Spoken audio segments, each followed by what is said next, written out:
Kwa majina ninaitwa Liwa Nyanda Mojo, ni katibu wa vijana kata Kiaka.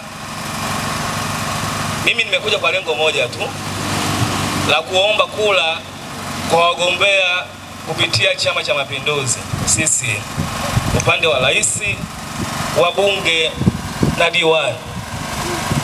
Kwa hiyo mimi ninachowaomba kina mama wangu na kina baba na vijana, hebu tuwape kula.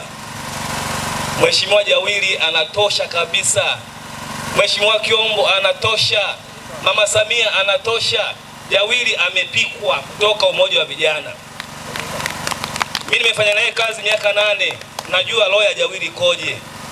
Ni mama wa kusaidia. Unamuona mdogo kwa umbo lakini ni mama. Mimi naombeni wakina mama, wakina baba. Naomba muumpe Jawili kula. Naomba muumpe Kiombo kula. Naomba muumpe Mheshimiwa Rais Samia kula. Nashukuru sana. Asante sana. Umeona itikadi?